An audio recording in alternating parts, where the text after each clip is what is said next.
Muito boa tarde a todos. Queria, em primeiro lugar, agradecer o convite do Centro de Investigação Joaquim Veríssimo Serrão, do Sr. Presidente, Professor Doutor, agradecer a todos os presentes nesta Assembleia e agradecer também a quem nos acompanha à distância através da internet. Para não perder muito mais nestes agradecimentos e nestes cumprimentos que são merecidos a todos e que me deixam sensibilizado, gostava de vos transmitir em primeiro lugar que esta apresentação é o resultado da tese de doutoramento que levei a efeito e que defendi o ano passado e que representa o trabalho de 7 anos. 7 anos, 5 dos quais a fazer recolha intensiva de documentação bibliográfica de 199 teses de doutoramento, produzidas em Portugal entre 1945 e 1996, e de 1.600 e qualquer coisa artigos das principais revistas historiográficas,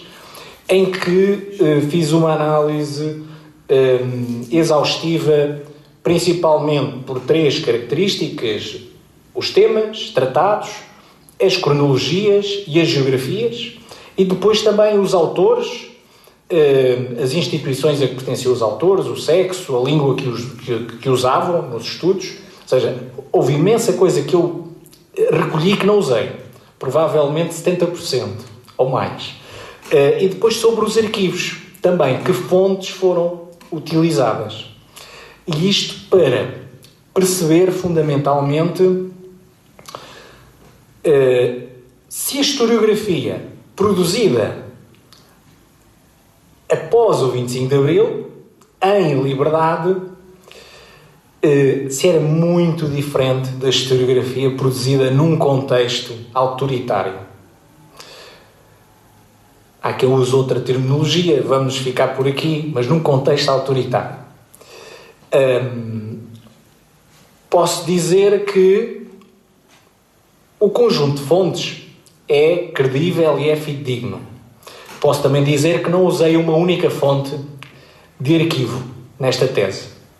Uma tese que fala sobre arquivos não tem uma única fonte de arquivos, mas que é o olhar num género quase de história pública sobre o que é que os historiadores acham dos arquivos.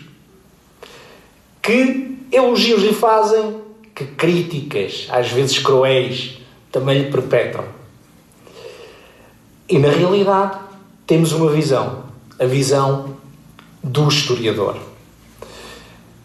que é traído pelo trabalho do arquivista. Um trabalho silencioso, às vezes hediondo, no sentido de que ele vai determinar o que é que o historiador vai conseguir dizer.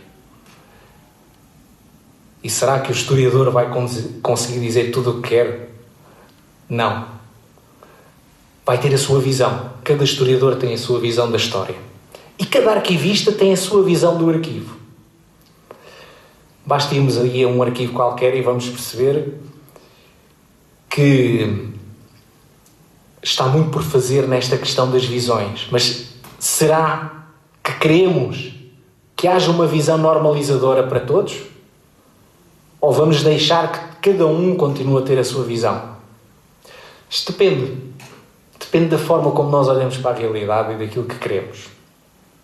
E a verdade é que este trabalho, que é um trabalho subjetivo, no sentido em que estamos a tratar de realidades e cada um tem a sua, seja a do arquivista, seja a dos historiadores, e os historiadores que são analisados são centenas, posso dizer que são centenas, mas estas visões olhadas nesta análise mais científica, quantitativa, serial, pode-nos dar algumas garantias que demonstram, no final, algumas tendências, vistas à luz de toda esta recolha. Se me perguntarem, mas isto é a verdade? Não. Isto é uma visão da realidade. Apenas. Mas é uma visão em que se procurou ao máximo ser exaustivo. E, portanto, dá-nos alguma segurança sobre o que era a historiografia antes e o que era a historiografia depois do 25 de Abril. E é isso que nós vamos procurar agora analisar. Com a vossa permissão, a hipótese de trabalho foi mais ou menos esta. Quando nós observamos uma revolução, e pelo nome revolução, à partida estamos perante uma ruptura. Caso contrário, seria a famosa evolução na continuidade, não é? Passar-se-ia de um sistema para outro, em que, na realidade, tudo continuava mais ou menos na mesma, ou ia mudando de forma muito lenta.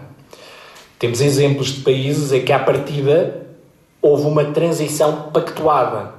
E, no nosso caso, houve uma transição por ruptura.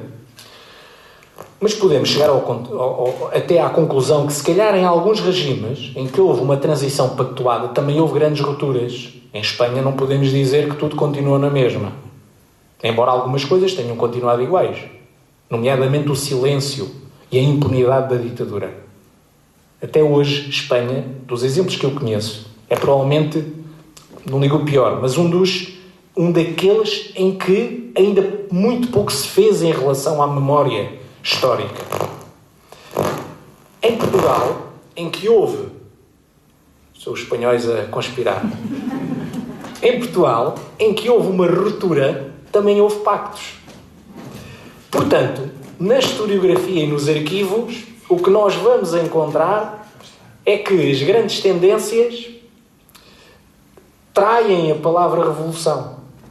Será que o 25 de Abril foi um momento de corte?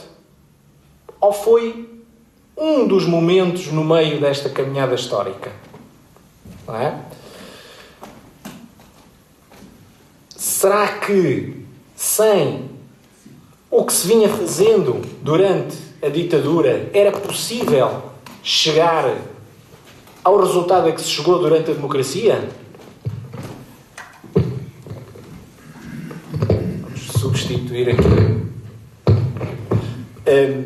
A pergunta de partida foi um bocadinho esta, que é: há um corte ou há uma continuidade? E nós vamos perceber que o mundo não é branco e preto.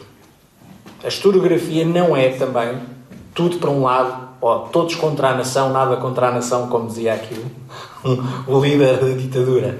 Não. Há os cinzentos. Um bocadinho mais para um lado numas coisas e um bocadinho mais para o outro noutras coisas. Quando eu digo coisas, digo claramente temáticas, cronologias, geografias e arquivos. Dentro da historiografia há umas zonas que pendem mais para um lado numa altura e depois outras pendem mais para o outro noutra altura. E a verdade é que há cortes e há grandes continuidades. Não há realmente uma ruptura completa. E isso é muito interessante porque estamos a basear-nos, como eu disse, em centenas de estudos.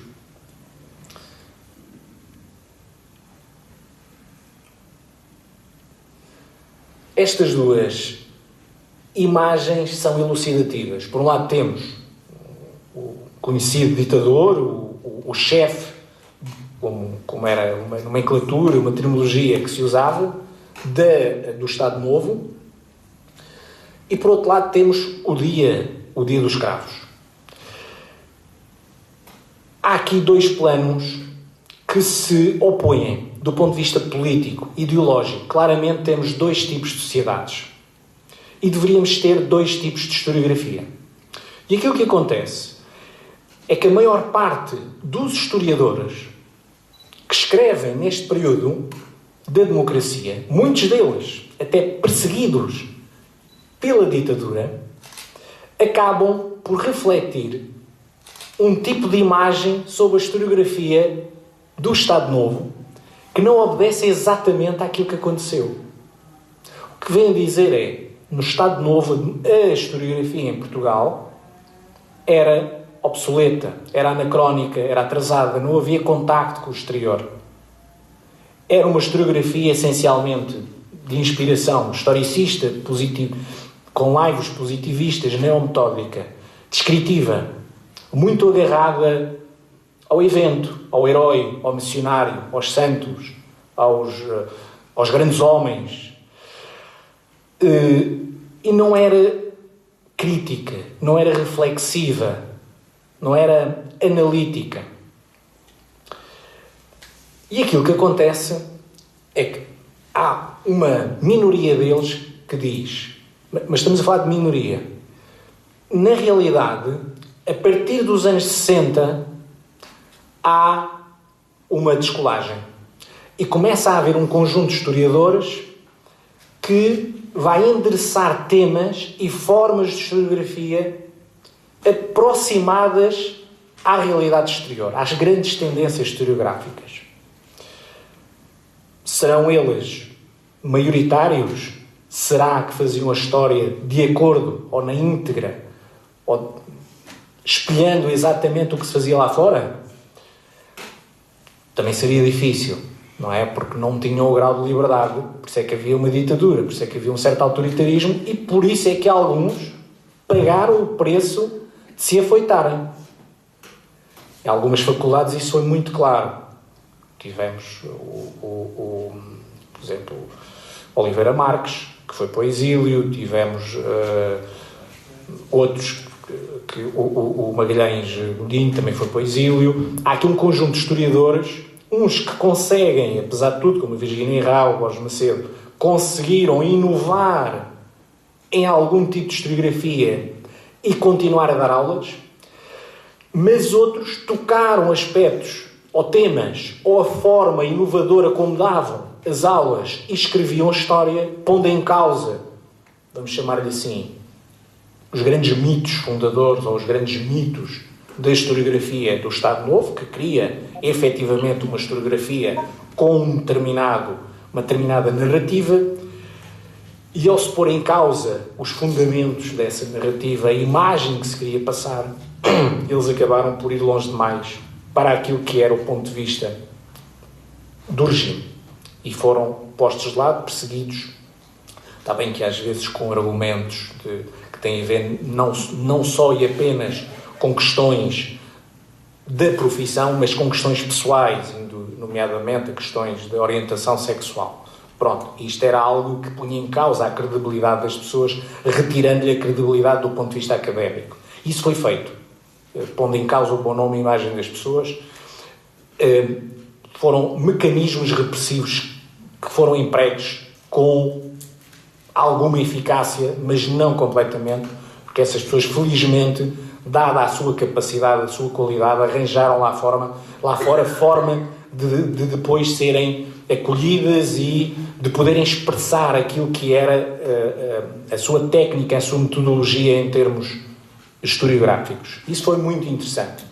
Portanto, há uma oposição clara entre dois regimes, duas ideologias, dois modelos de sociedade e duas historiografias. Mas, na realidade, esta oposição, por vezes, é mais teórica do que prática. Porque, no final do Estado Novo, o país começou a abrir-se e começou a deixar entrar cada vez mais uma historiografia diferente.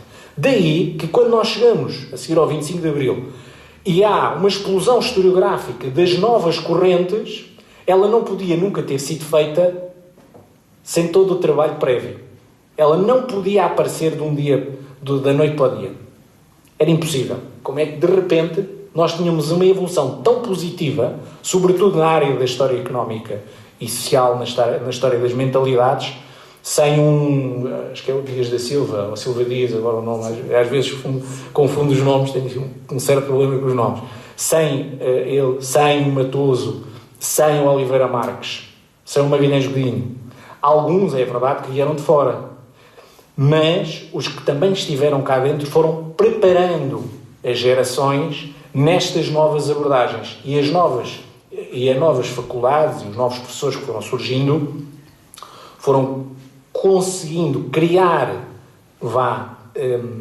matéria, mão de obra e uma perspectiva diferente que depois, quando há o salto de liberdade, aí avança-se muito nestas correntes historiográficas. Mas também, eu queria salientar este aspecto, é que o autoritarismo, ou não digo autoritarismo, o silenciamento, a desertificação de temas e de questões historiográficas não se resumiu ali à ditadura, em que, por exemplo, não se podia ter abordagens marxistas ou marxinianas, como às vezes dizia. Não se podia ter abordagens no âmbito do Zanal, não é? Que houve, também as houve. Mas na democracia também há silenciamento e abandono de determinadas áreas. Não de forma autoritária, porque já não havia como, mas de uma forma subreptícia, silenciosa, de uma forma às vezes disfarçada.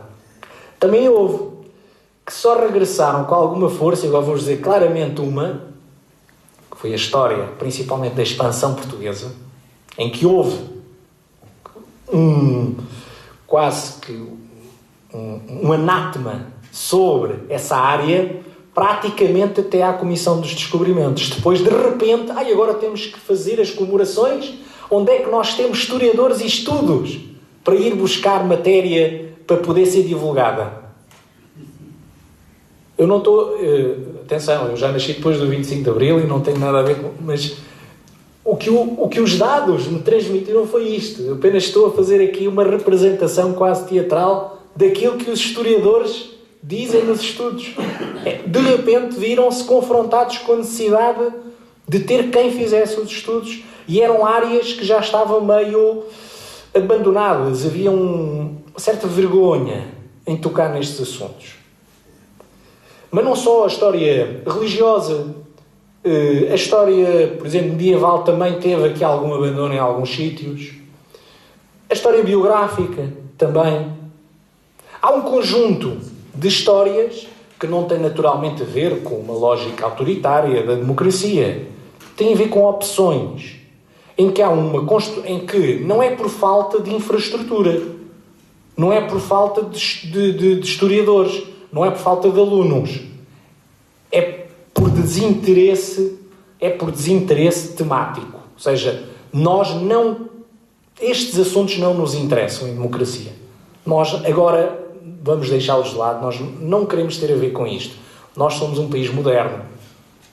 Não queremos ter nada a ver com história religiosa, com... por exemplo, mesmo a paleografia diplomática foi muito abandonada.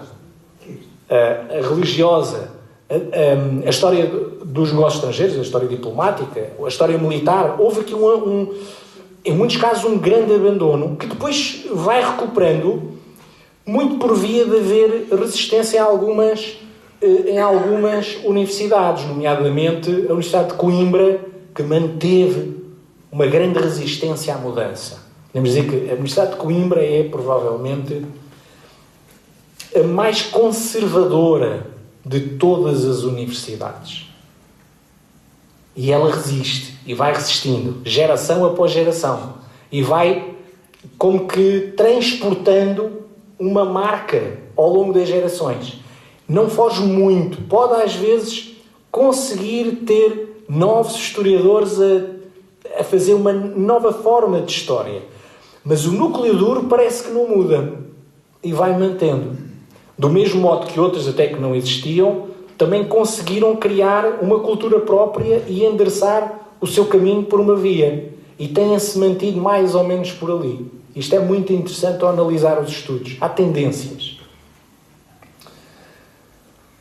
Os arquivos são fundamentais para os historiadores.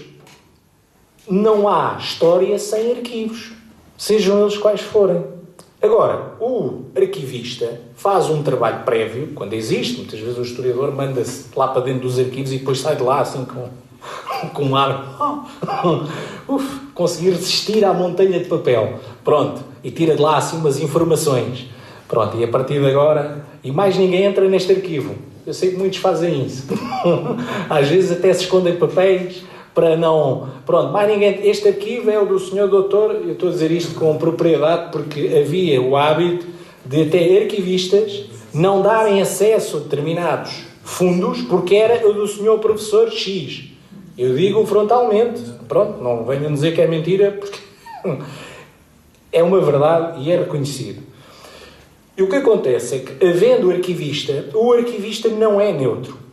Ninguém é neutro. Nós fazemos o melhor que conseguimos, nosso papel, e desde a proteção, o que é que nós vamos incorporar, o que é que nós vamos proteger, como é que vamos conservar, como é que vamos fazer os inventários, o que é que eu escolho tratar em primeiro, em segundo e de que maneira. Trata este nível mais alto, mais baixo, com mais detalhe, escrevo o nome das pessoas, não escrevo... Bem, há imensas formas de, eu não digo de censurar, mas de não dar a informação ou de dar.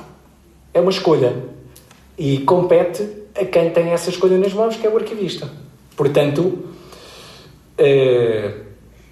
não julguem o arquivista, não lhes façam muita coisa má, porque é a única pessoa que vos pode aniquilar da história.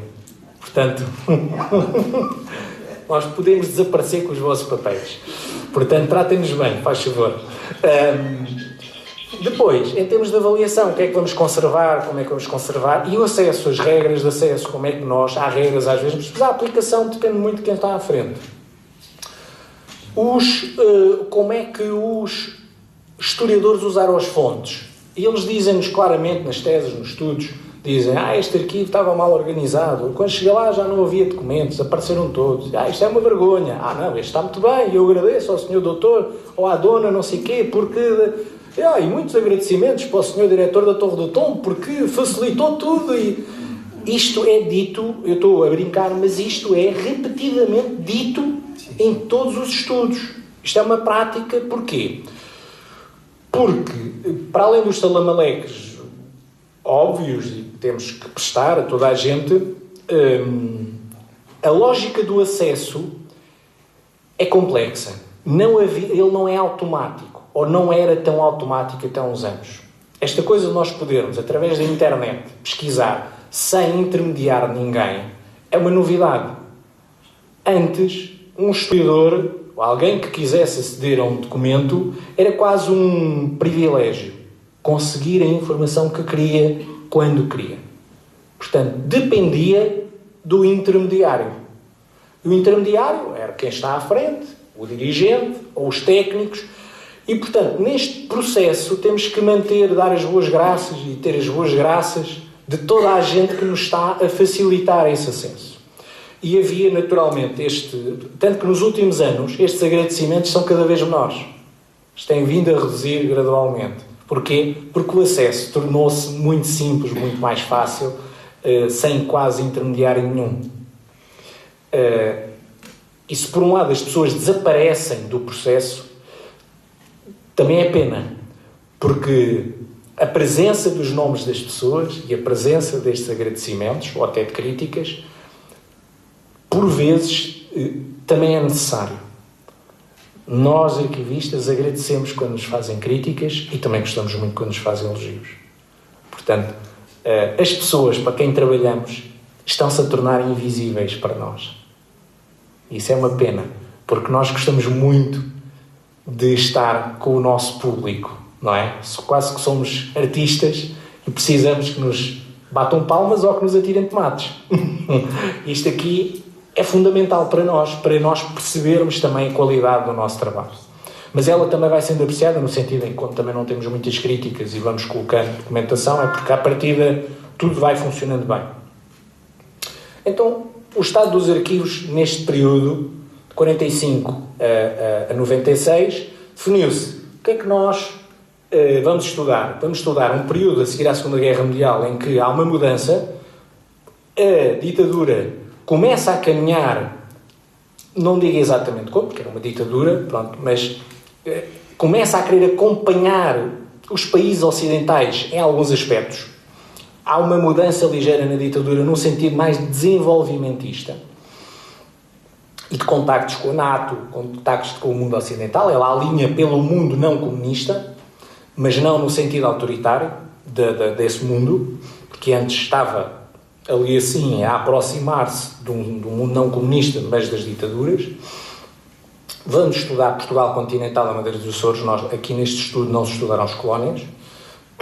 e consultaram 199 teses de doutoramento, 1670 artigos de revistas, para sabermos o quê? Em termos de historiografia. Quais as temáticas estudadas, quais as geografias, as cronologias e que fontes é que foram utilizadas. O que é que nós consultámos? Do Estado Novo, as universidades que existiam, Lisboa, Coimbra e Porto. O Porto foi mais tardio, foi em 1962, é que há a reabertura da Faculdade de Letras da Universidade do Porto. Na democracia são aquelas 3, mais estas, 4. Nas revistas, as que existiram no Estado Novo, a Revista Portuguesa de História, o Tempo e o Modo, Análise Social, a Revista da Faculdade de Letras da Universidade do Porto. Na democracia, a Revista de História Económica e Social, os cadernos desta revista, a História Penélope. Houve mais revistas do que estas, mas estas foram escolhidas. É assim, não era possível continuar a fazer mais pesquisa, porque levaria muito mais anos. Portanto, tive que me cingir e acho que já ter 1000, quase 2000 estudos já é uma boa amostra, se me permitem. Mas estão à vontade para discordar, naturalmente. Ora, que conclusões? Conclusões entre 1945 e 96. Neste período, não olhando a regimes, o que foi mais estudado foi a história económica e social. Mas também temos de ver uma coisa. De todos destes quase 2000 estudos, só 20% é que foram produzidos no Estado Novo. E o resto, 80% na democracia. É logo a primeira grande ruptura. A explosão da produção historiográfica. Essa é uma grande ruptura. Depois outra ruptura que nós podemos falar é das mulheres. Há muito mais mulheres a produzir durante a democracia. Outra grande ruptura. Não é? Mas a verdade é que temos que nos cingir àquilo que aconteceu.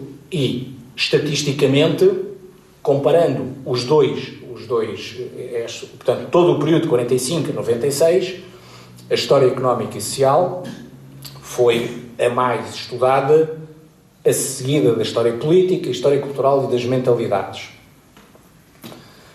As rupturas, como eu disse há pouco, história colonial, religiosa e as ciências auxiliares da história, como a poligrafia diplomática, foram praticamente abandonadas na democracia. Durante muitos anos não houve praticamente estudos nenhuns, entre 78 a 90, 90 e pouco, não há, pois há um ressurgimento. Pronto. O que é que continuou num e no outro? A força da história económica e social, da história política, da história cultural e das mentalidades. Tanto que no Estado Novo, a história política realmente estava em primeiro lugar, com grande destaque, 36%. A história económica e social, ao contrário do que se diz, não se estudava a história económica e social, porque isso já era uma abordagem dos anal e da história marxista. Mas não, é a segunda, 18%, e claro, a história colonial tem muita força mesmo. Até por via dos últimos anos, nos anos 60, com a guerra colonial, há um aumento do interesse, e as comemorações henriquinas, há um aumento do interesse pela história colonial. Na democracia, claramente, a história económica e social, até por via daqueles anos iniciais, até quase final dos anos 80, e daí a revista de História Económica e Social, que dura precisamente nesse período, em que há uma força que quase que brota de baixo. A história económica e social quer estudar todos os aspectos. O povo é grande. Vamos estudar o povo. Não é? O que é que o povo faz? Como é que come? Como é que vive? Como é que se comporta? Portanto, o povo é a grande força motriz dos estudos. E é feita, por exemplo, há muita historiografia no âmbito da demografia. Há muitos estudos, inclusive aqui destas regiões, Salvaterra de Maga, há assim, uns estudos sobre questões, por exemplo, da mortalidade, da natalidade, o tipo de demografia do antigo regime, do novo. Portanto, a imigração também se toca. Pronto, há assim um conjunto vasto deste tipo de historiografia. Mas a história política também não termina, porque o país estava em ebulição política até os anos 90. Fosse de direita, fosse de esquerda, fosse de outro quadrante qualquer ou de nenhum, os historiadores aproveitaram, por exemplo, muitos estudos da época liberal, e aqui estamos a falar de Fátima Patriarca e outros, da época liberal, para, indo àquela época, fazer uma análise do presente. E então, por exemplo, as lógicas do setembrismo, o cartismo, constitucionalismo, sobretudo na análise social, há ali muitos estudos dessa ordem. Até para perceber, por exemplo, os movimentos, às vezes até sindicais. De onde é que é a origem destes movimentos sindicais? Será que isto já aconteceu noutra época? E então, por exemplo, a questão do vintismo, do setembrismo, é muito debatida. Questões económicas como o protecionismo. Mas os liberais não eram protecionistas. Eram sim. Ou a questão do desenvolvimento, a história do Brasil, descolonização do Brasil. Por exemplo, na lei de história há confrontos entre historiadores que se debatem seriamente em vários rounds, não é? Várias rondas de combate. Não é? É interessante ver esta quase uma lógica de faroeste historiográfico, em que vão à luta com argumentos, um explica um argumento, depois vem o outro responde, depois vem o outro tem outra resposta, a réplica, a tréplica, e tem várias, e isso é muito interessante porque não está no hábito da historiografia portuguesa generalizada, embora se encontrem críticas, isto é muito interessante, no Estado Novo, mesmo na Revista Portuguesa de História, às vezes há críticas cáusticas de uns historiadores para os outros.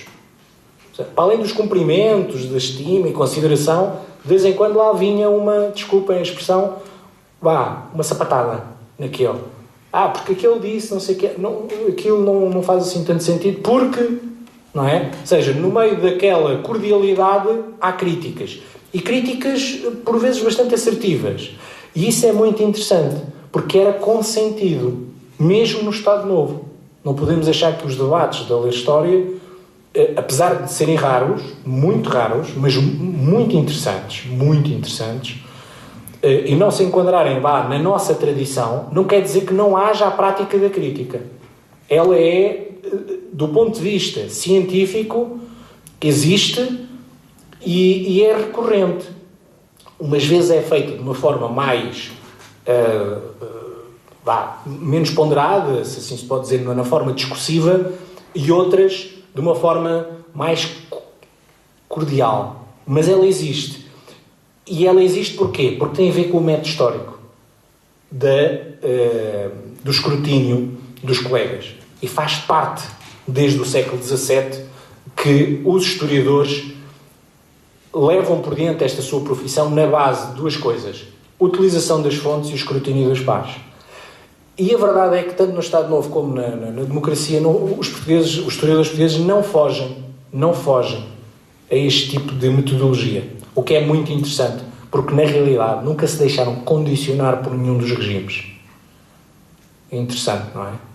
Apesar da sua subjetividade. Mas eles foram sempre fiéis a esta prática. Portanto, em termos de temáticas, há aqui uma continuidades claras e rupturas claras. Em termos geográficos, Portugal, claramente, foi o país mais estudado, quase 85%, seguido de Espanha e França, no período de 45 a 96.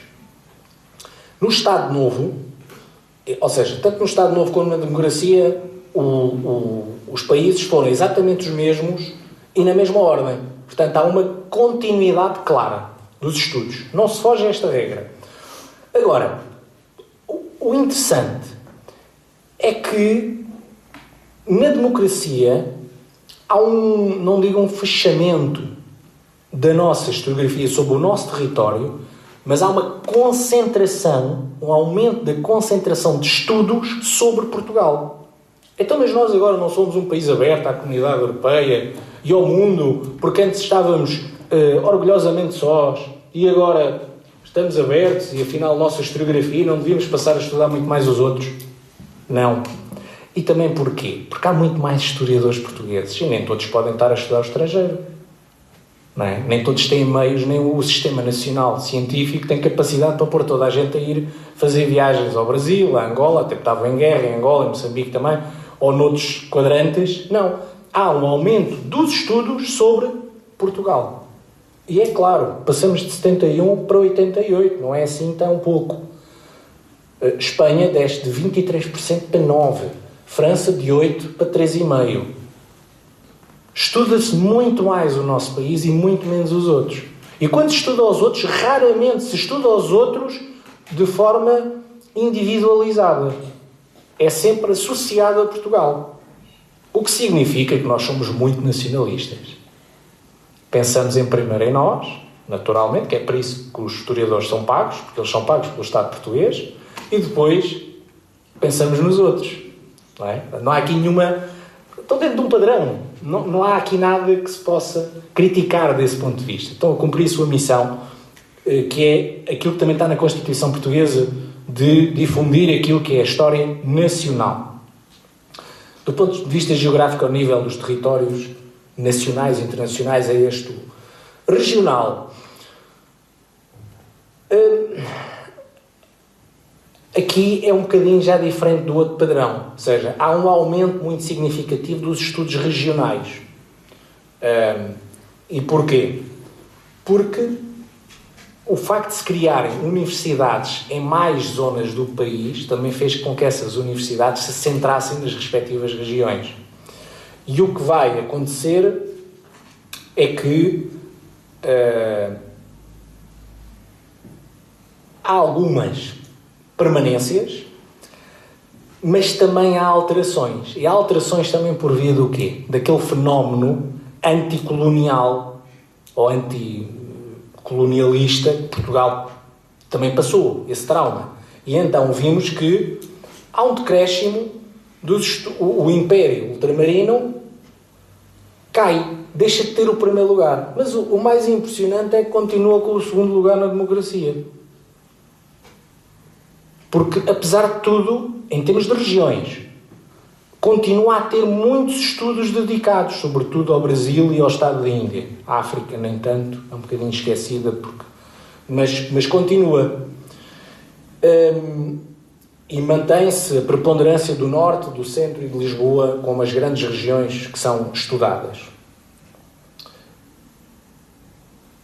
Mas há uma tendência de crescimento dos estudos no âmbito da democracia, sendo que, claramente, passamos aqui, por exemplo, o Norte ali tem 5,3, passa a ter 9,8, o Império cai uma décima, o Centro sobe para 7, ali não chegava a 5, Lisboa passa de 2,5 para 5,4. Portanto, há uma tendência de crescimento e que eu associo muito sobretudo às questões da criação de universidades noutras zonas. Por exemplo, temos aqui claramente o Norte. E o Norte porquê? Porque a Universidade do Porto, ela não produz quase teses e há muito pouca produção da revista da Faculdade de Letras da Universidade do Porto, antes do 25 de Abril. Mas a Universidade do Porto, ela vai se focar muito em estudos de arqueologia e de história regional. A maior parte dos estudos daquela universidade apontam nesse sentido. O Norte, sobretudo. Não todos, mas a maior parte. E o Centro é muito alavancado pela Revista Portuguesa de História e pela Universidade de Coimbra, que também tem muitos estudos sobre a região do Mondego, a região de Coimbra. E, portanto, há aqui... Estas universidades começam a potenciar as realidades locais ou regionais das zonas onde se encontram. E também há um reforço, ou seja, não se consegue dizer que seja muito grande, mas também há ao nível da história local.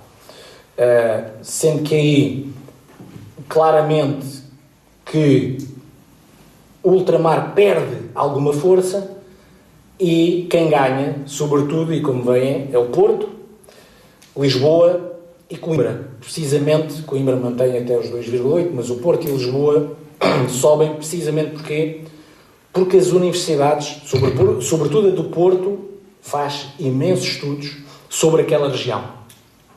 Sejam na revista de letras da Universidade do Porto, seja nas teses. É muito clara esta predileção por estudos regionais e locais destas universidades. Mas, apesar de tudo, não há assim grandes diferenças. As percentagens não são muito significativas.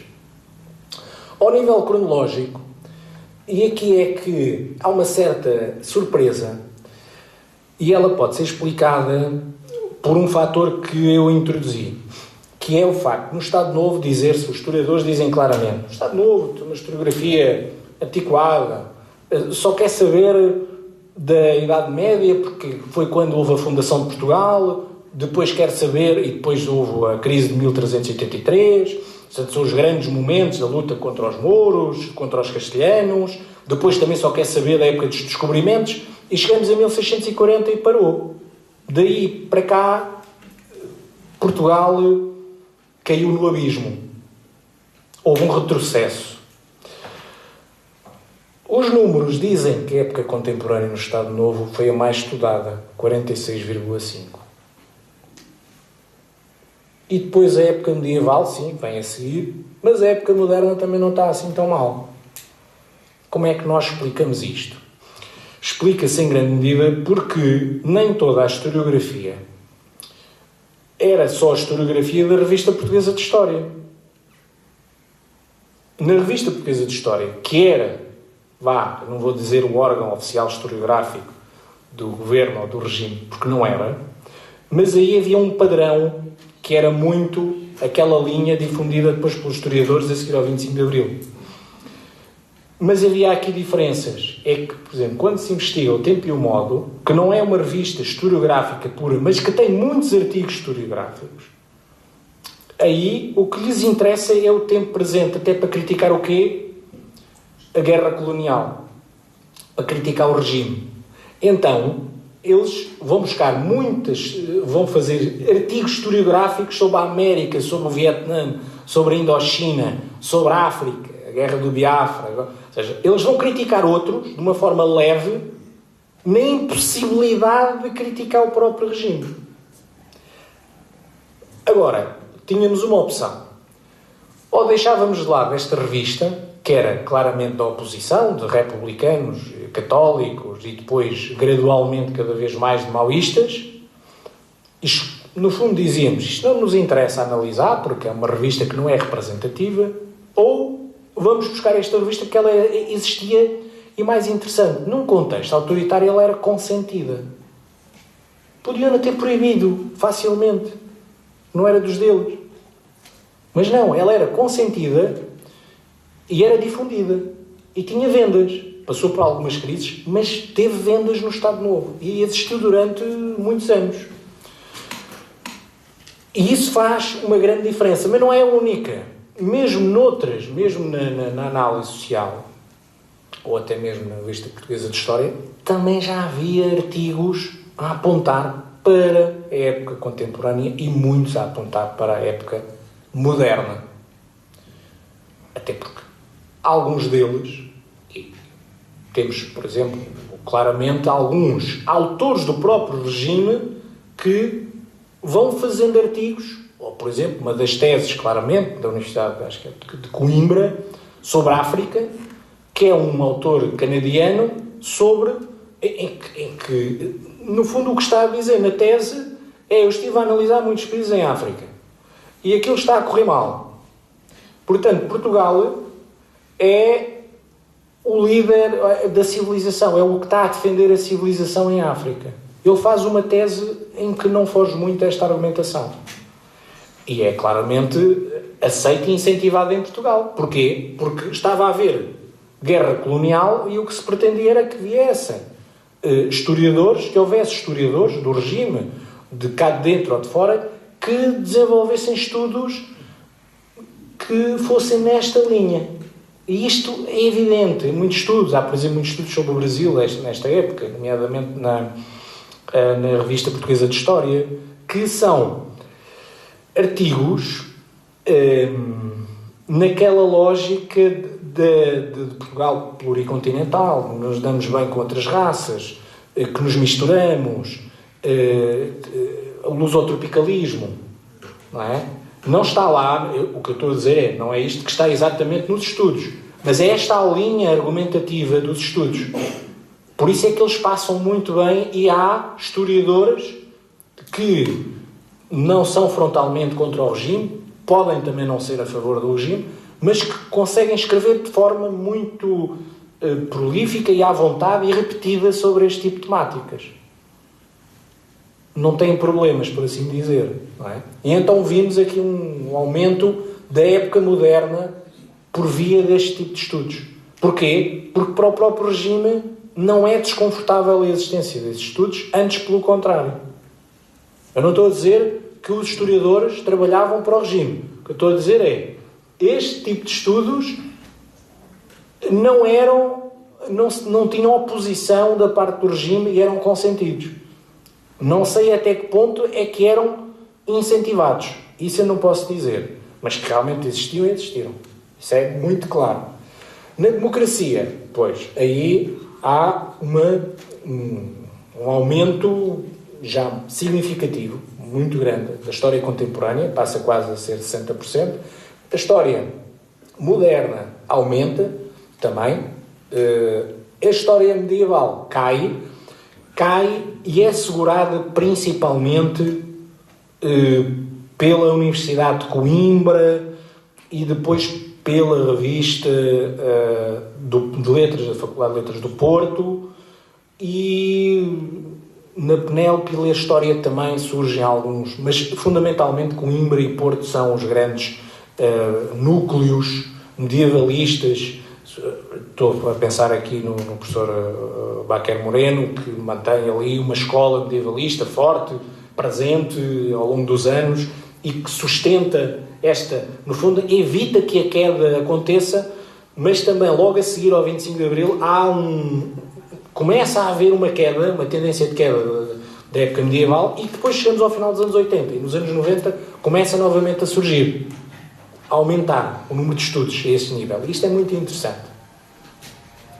Portanto, as rupturas, basicamente rupturas, mas pouco, não é? Há um reforço da época contemporânea e moderna e uma quebra da medieval. As continuidades são claramente o facto da época contemporânea ser sempre a mais estudada, ao contrário do que se dizia, ela é sempre a mais estudada num regime e noutro, e as outras duas mantêm-se com força, sendo depois há outras que nem sequer quase são estudadas. E isto significa o quê? Que os historiadores portugueses, mais uma vez, estou a pensar na época clássica, ou até se pudermos recuar à alta Idade Média, quase não é... a pré-história é um bocadinho mais estudada lá por via da Universidade do Porto, mas os historiadores portugueses têm esta lealdade para com o período da existência de Portugal. A maior parte dos estudos, não é 100%, mas se calhar mais de 90%, eles focam-se essencialmente sobre o período de existência do nosso país. Muito poucos recuam. Vão às vezes... Por exemplo, a época muçulmana é quase ignorada.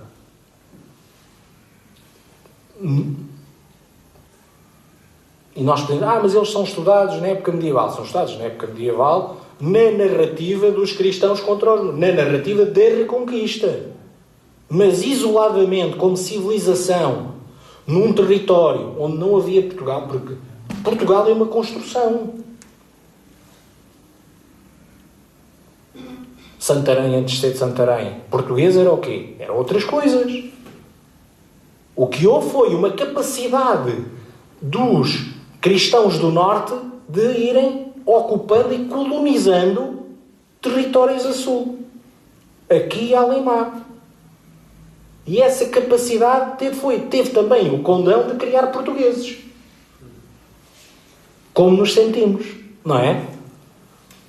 E orgulhosamente portugueses, mas no sentido que incorporámos bem aquilo que veio de cima.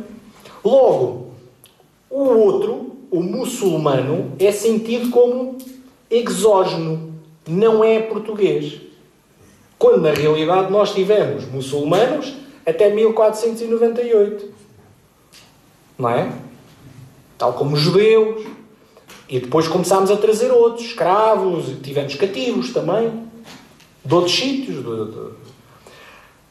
Mas eles não são sentidos como fazendo parte da nossa nação. Mas a verdade é que eles habitaram o nosso território e deveriam ser estudados como corpo da nação que contribuiu para a nossa nação.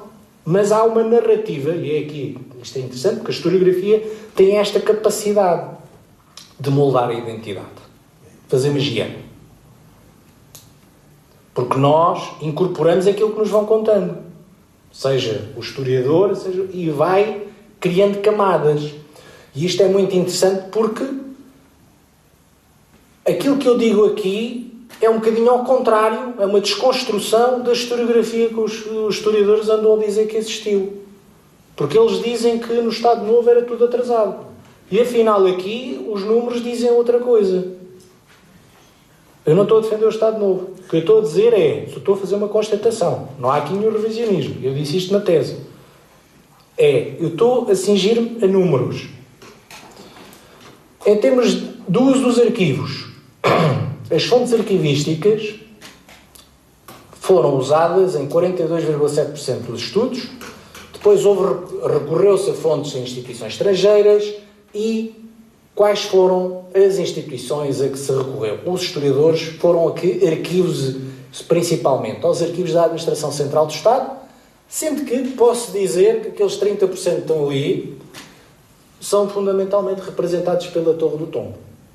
A Torre do Tombo, até porque, e eu fiz o estudo e está disponível na internet sobre a história dos arquivos distritais, os arquivos distritais foram criados, é uma construção de 1916 a 1992. Vão-se criando muito lentamente os arquivos, o que faz com que o lugar de eleição do historiador seja a Torre do Tombo. Porque é aí que se vão reunindo cada vez mais documentos, e também algum na Biblioteca Nacional, que também tem aqui alguma representação. E depois os outros, os distritais, os locais, os privados também. Mas o mais interessante é que no Estado Novo consultou-se mais arquivos estrangeiros do que durante a democracia. Então, e a narrativa de que nós éramos um país fechado e orgulhosamente sós, isolados, anacrónicos, atrasados, quando na realidade até houve missões portuguesas a fazer levantamento da documentação sobre Portugal ao estrangeiro. Então, e nós não tínhamos interesse pelo estrangeiro? Provavelmente fez mais trabalho nessa altura desse tipo de recolhas do que na democracia.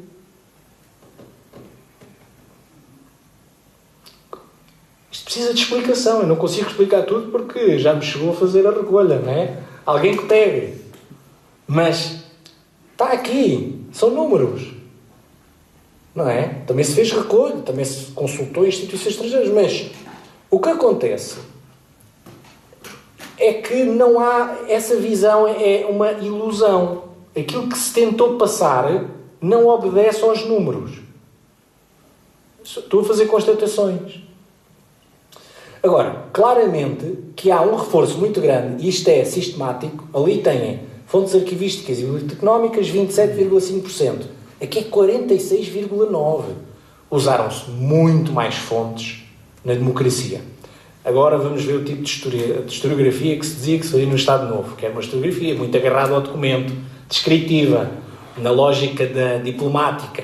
Pega-se num documento, fala-se da estrutura, qual é o evento, então, certo, mas isso é um tipo de historiografia, mas na realidade usou-se muito menos fontes do que na democracia. Na democracia, em praticamente metade dos estudos foram baseados em fontes. Claro, numa outra ótica, não tanto da descrição do documento, ou daquilo que aquele documento permite extrair. No sentido de este acontecimento baseado, este documento diz que houve isto, e há assim muita historiografia com base num único documento, ou em dois documentos. Tipo nótula sobre o documento achado, não sei o quê, porque era uma raridade encontrar documentos nos arquivos. Pronto, assim uma coisa interessante. Este é interessante, vou fazer aqui um artigo só sobre este documento, esta folha, porque me pareceu, depois tem aqui um pendente muito interessante e diz aqui de lado que não sei o quê. Pronto. Mas na democracia usou-se mais. E porquê? Porque também se começa a fazer história serial. E quando se faz história serial, usa-se uma quantidade imensa de documentos. Quando se faz história económica, usa-se quantidades enormes de documentos. Quando se faz história demográfica, usa-se quantidades enormes de documentos, sobretudo paroquiais e outros. Ou seja, há um consumo diferente. O documento passa a ter outra importância. A forma como se olha e se usa os documentos é que é diferente. Não é o consumir e deitar fora, mas é um bocadinho. Porque não me interessa olhar para todo o documento, só me interessam os dados que realmente são pertinentes para aquilo que eu preciso. E eu em cada documento, se calhar, só preciso de um dado, não preciso de escrever o documento todo. Eu vou saltitar de documento em documento. Consoante a pergunta que eu fiz. Não é o documento que manda na minha análise histórica. Sou eu que subjugo os documentos à vontade das perguntas que eu lhe quero fazer. E isso é uma forma completamente diferente de fazer história. Aí é que há a grande diferença do historiador. E ela começa a partir dos anos 60. Que é o mando do historiador sobre o seu próprio destino. Ele tem direito a fazer a sua investigação na forma como ele pretende. Não é o arquivo ou o documento que se vai sobrepor à vontade do historiador. Isto é que é a grande revolução. Mas em termos de fontes, temos claramente um uso muito, mas muito mais intensivo de fontes que... E porquê? Porque há um uso mais intensivo de fontes da parte dos historiadores e de muito mais historiadores. Tanto que 80% dos estudos são feitos aqui. 80%, comparado com 20% da amostra. Logo, o que é que houve aqui? Houve uma grande revolução. Porque há muito mais arquivos, os arquivos estão muito mais tratados, há muito mais documentação recolhida. Portanto, há aqui algo que está a acontecer. Críticas e elogios. Críticas. Bem, no Estado Novo, realmente havia uma tendência para não se criticar tanto. Mas, por vezes, quem criticava era duro. Mas não se criticava tanto. Na democracia, não é só por via da liberdade. É porque há muito mais historiadores. E eles querem ter acesso. E tem outro raio de liberdade. Eles querem ter um raio de ação muito mais vasto, querem ir mais longe nas questões que colocam e vêm-se confrontados como o depósito da Amora ou com outros depósitos, não têm acesso, chegam à Torre do Tombo, têm 16 lugares para poderem consultar, têm que ir para a fila, centro de saúde, estão lá às 6 da manhã, se forem almoçar perdem o lugar, portanto o que é que fazem? Começam a reclamar, não é? Portanto há muito mais historiadores, há muito mais gente, há muito mais reclamações e há muito mais críticas. Mas quais são os problemas? Estes problemas que eu coloquei aqui, que eu identifiquei depois de começar a comparar as críticas e os elogios, sobretudo nas teses, mas também nos artigos. E sistematizei-os, que era a falta ou dificuldade de acesso, a descrição documental, por vezes, era insuficiente, ou não existia, não havia espaço para guardar a documentação, as instalações tinham más condições, não se incorporava o que eles diziam que se devia incorporar, desaparecia a documentação, seja porque não sabia onde é que estava, ou porque se perdeu, porque houve um incêndio, houve uma situação qualquer, ou negligência. A arrumação é um problema, não sei onde é que as coisas estavam arrumadas, e eu julgo que esse problema não desapareceu. E depois, dificuldades de conservação da documentação.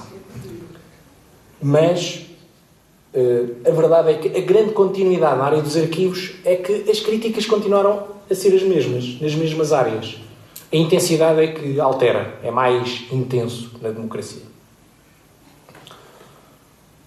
Rupturas. Há uma melhoria geral e brusca das condições dos arquivos. E brusca quando? Brusca não é a seguir ao 25 de Abril, não é logo.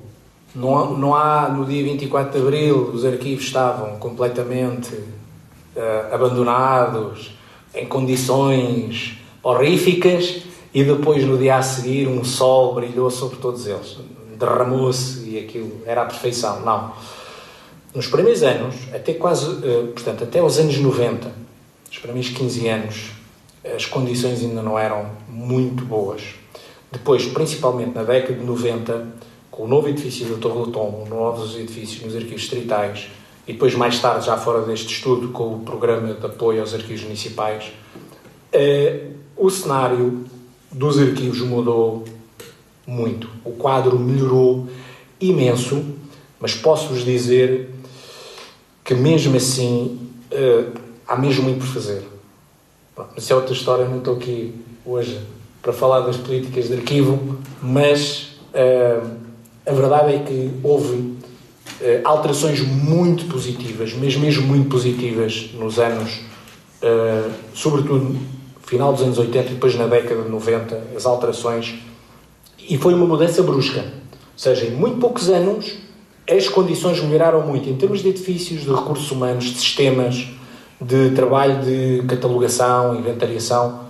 Houve um período que foi, sobretudo com o professor Matoso, dos anos 80, até ao final, até a professora Miriam, que, portanto, o reinado dos professores, dos historiadores, na Torre do Tombo, porque eles tinham realmente peso na sociedade. O ministro, eles no fundo não queriam saber dos políticos, porque eles tinham o seu lugar de carreira. Eles não tinham que estar ali a obedecer ao senhor ministro.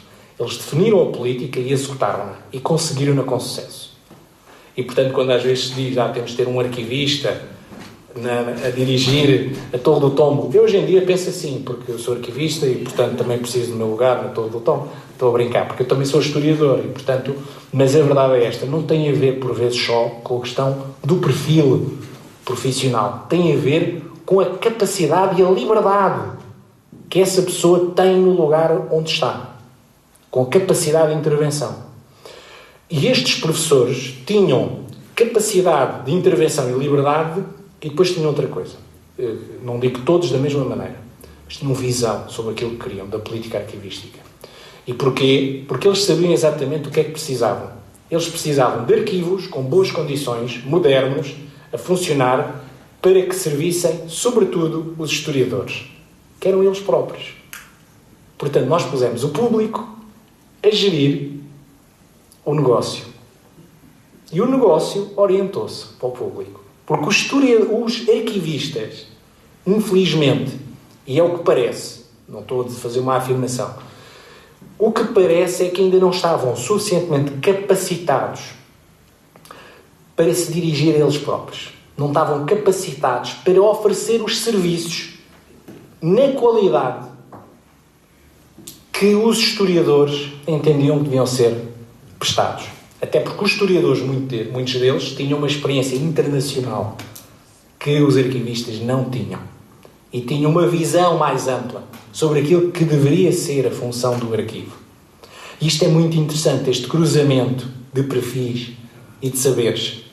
Porque, na realidade, conseguiu-se, estes historiadores, baseados, naturalmente, num corpo técnico capaz, com alguns nomes muito fortes, conseguiram transformar em muito poucos anos, muito poucos, em menos de 20 anos, uma realidade nos arquivos que realmente era problemática, e posso-vos dizer que em 20 e poucos anos nos transformámos, e isto, sem dúvida nenhuma, em termos de arquivos, num dos melhores do mundo. Hoje em dia, sobretudo ao nível do tratamento documental e da digitalização, Portugal é, não digo o melhor do mundo, mas nós iremos fazer esse trabalho, digo já, de forma humilde, mas somos, efetivamente, um dos melhores países do mundo, e isso se deve muito a estes historiadores e a quem veio a seguir. Também devo dizer e prestar aqui a homenagem ao Dr. Silvestre Lacerda, porque como arquivista conseguiu, depois dos historiadores, manter a qualidade e elevar o patamar do acesso, sobretudo ao nível dele, também o nosso saudoso e querido Francisco Barbedo, que conseguiram adaptar a tecnologia e levar a tecnologia a um outro patamar. E fazer com que o acesso seja hoje tão fácil e tão sem intermediação. Concluindo, porque temos que concluir, e isto já vai longo, e desde já minhas desculpas. A modernização, o binómio aqui foi... O que é que nós estamos a discutir? O meu ponto, onde realmente me caiu a ficha, quando estava a fazer a investigação, foi quando li um artigo sobre a China. A China. Qual era a problemática que se estava a discutir naquele artigo? Porque a China não mudou de regime. Tem sempre o mesmo regime. Mas eles tiveram que perceber que nem tudo continua igual.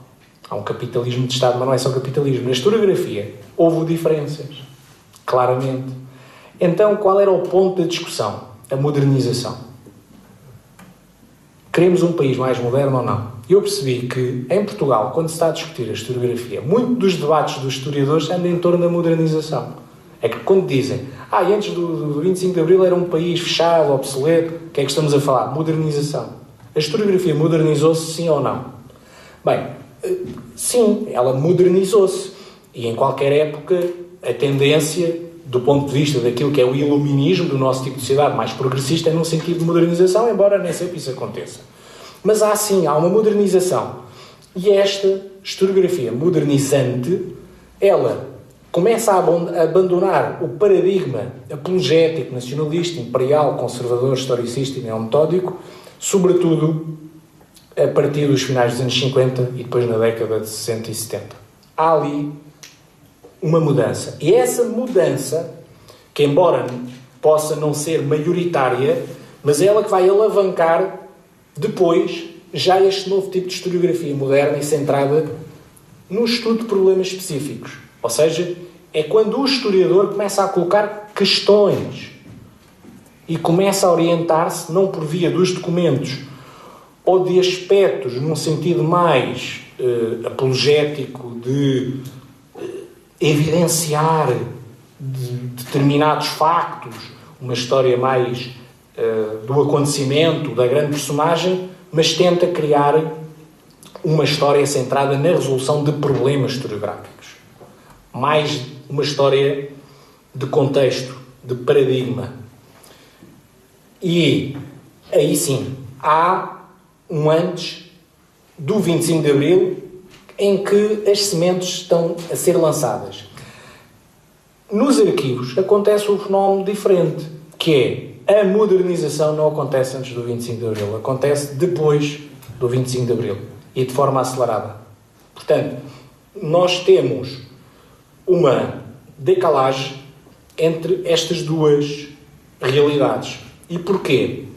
Porque quem vai empurrar a modernização dos arquivos é a modernização da historiografia. A historiografia moderniza-se primeiro e, devido à quantidade de historiadores a precisarem de fontes, e nós já vimos que eles consumiram muitas fontes depois do 25 de Abril, quando eles começam, nos anos 70, início dos 80, a querer consultar cada vez mais documentação, nomeadamente para consumirem grandes quantidades, história económica e social, que foi aquela mais estudada, quando se deparam com depósitos cheios de documentação, a apodrecer, mal arrumada, sem estar tratada, o que é que eles fazem? Eles começam, aos poucos, ruidosamente, e vimos, por exemplo, na Lei de História, a Miriam Alperne Pereira, tinha sempre artigos, Santinho, tinha sempre artigos sobre os arquivos, a criticar o estado dos arquivos, e aquilo que acontece é que eles tomam de assalto os arquivos. Os historiadores, quando veem que os arquivistas não conseguem tomar as rédeas, quando veem que eles não conseguem modernizar o sistema arquivístico nacional, eles assumem a tarefa e criam algo muito interessante. Ainda hoje nós temos dificuldade internamente, porque há de um lado a Torre do Tombo e do outro lado toda a gente fala no antigo IPA.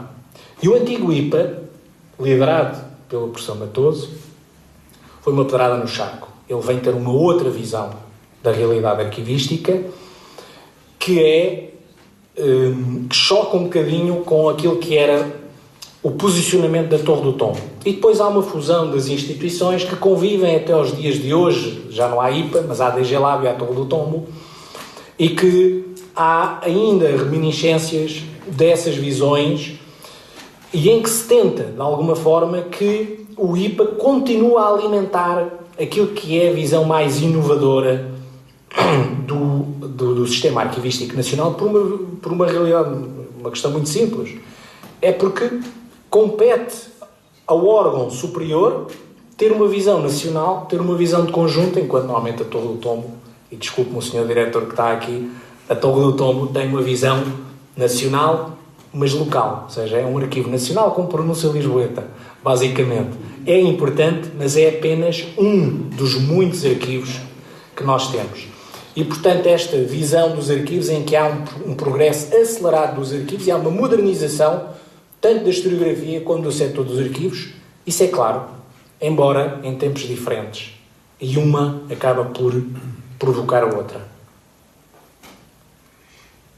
E pronto, já não há mais nada que eu esteja a ver.